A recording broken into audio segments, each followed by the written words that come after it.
Verna Greenhill sat in the plush leather seat of her husband's private jet, her perfectly manicured hands trembling uncontrollably as she gasped for air that wouldn't seem to fill her lungs.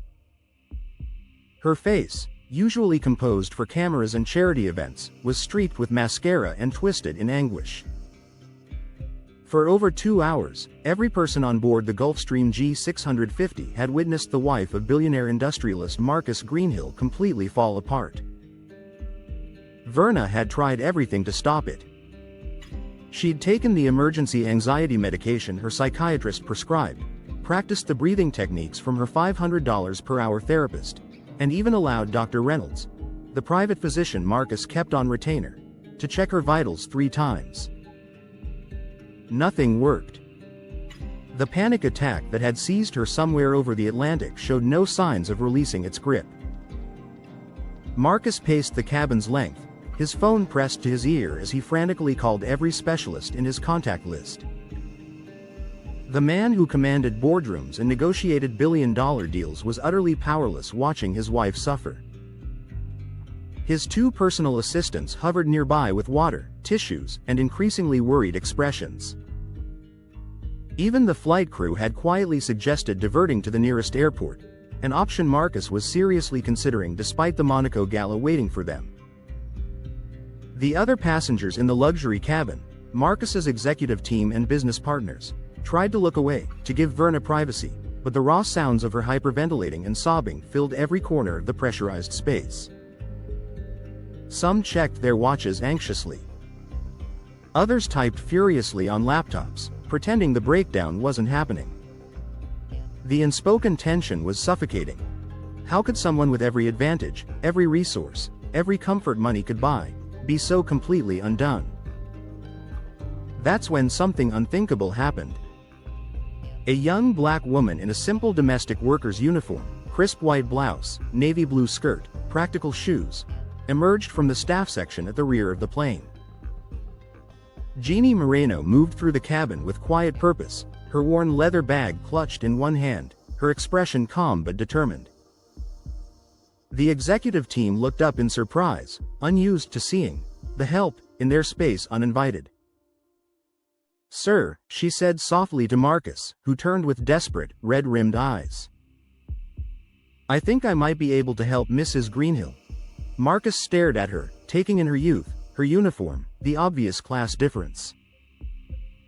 Dr. Reynolds stepped forward protectively.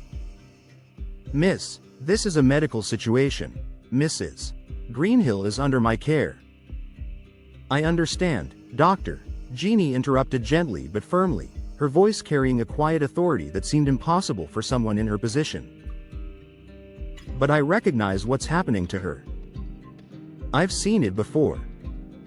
And medicine isn't always what's needed." "May I?" she asked, looking directly at Verna, whose chest was heaving with shallow, rapid breaths. Marcus was so desperate and exhausted that he didn't question protocol, propriety, or the shocked looks from his business partners. He simply nodded and stepped aside, making room for this mysterious young woman who claimed she could accomplish what expensive doctors couldn't. Jeannie knelt beside Verna's seat, bringing herself to eye level.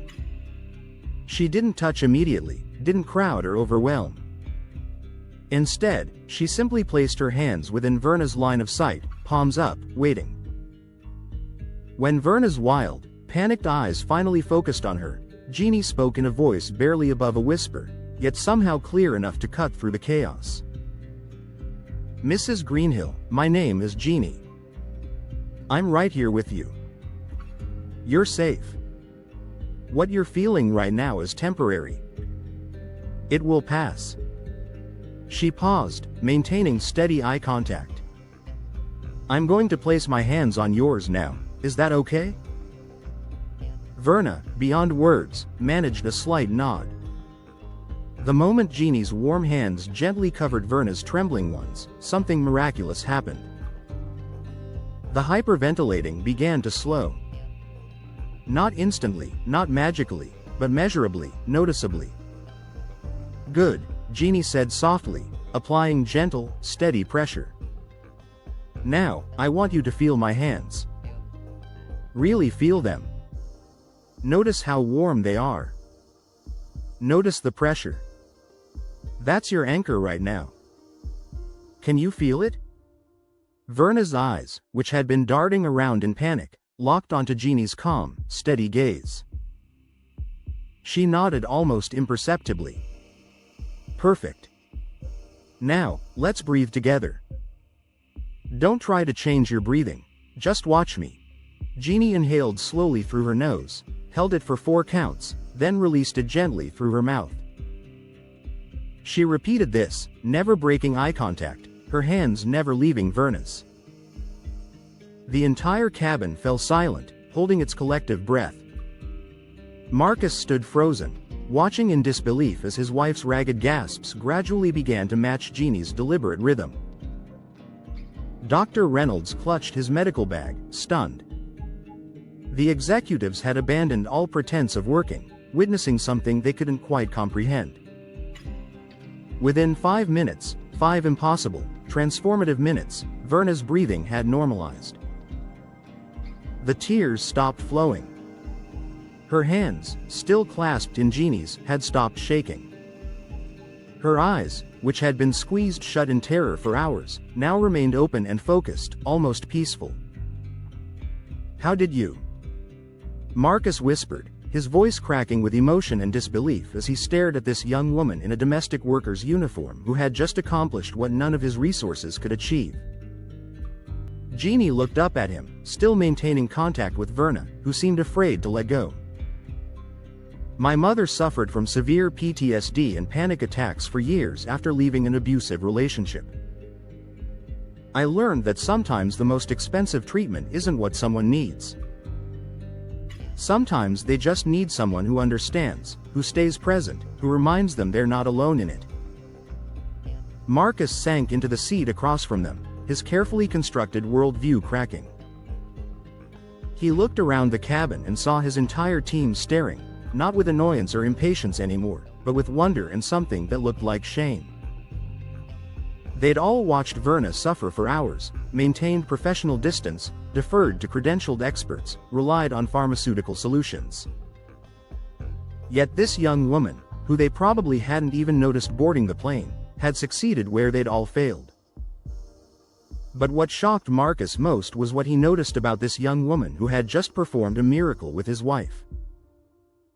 Her uniform, though simple, was impeccably maintained. The bag beside her contained not just personal items but textbooks, hospitality management, crisis psychology, organizational leadership. There was an intelligence in her eyes, a competence in her demeanor, that seemed to contradict everything his world had taught him about who possesses valuable knowledge. "Who are you?" Marcus asked, his voice filled with genuine curiosity and the dawning realization that he'd made assumptions that were now being shattered. Jeannie glanced at Verna, who squeezed her hands gently, a silent permission to speak freely. "My name is Jeannie Moreno. I'm 28 years old. I work as a domestic service worker for families in New York, and I'm on my way to Monaco for an interview at the Institut de Gestion Hotelière, one of the most prestigious hospitality management programs in the world. It's my one chance to move from service work to building programs that could help people in my community." She paused, looking back at Verna with genuine warmth.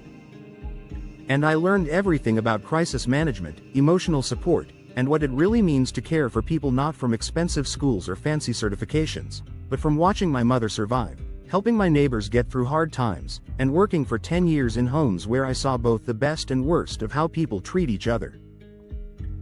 Marcus felt his world shift as he realized that the person who had just saved his wife wasn't some trained professional or credentialed peer from his social circle. She was a brilliant, compassionate young woman from a world he'd always kept at arm's length, someone whose expertise came not from privilege and access, but from struggle, observation, and the kind of emotional intelligence that no amount of money could buy. As Verna finally released Jeannie's hands and sat back in her seat, taking her first full, calm breath in hours, she looked at this young black woman in the domestic worker's uniform with an expression Marcus had never seen on his wife's face before. Genuine respect mixed with something that looked like recognition, as if Verna had just encountered someone who understood her in a way that years of expensive therapy never could. But neither Marcus nor Verna knew that what happened next would challenge everything they thought they knew about worth, healing, and what it truly means to help someone in need. And none of them could have predicted that this chance encounter at 35,000 feet would not only change Jeannie's life forever but would transform the Greenhills' understanding of where real wisdom lives and what authentic human connection can accomplish that money never could.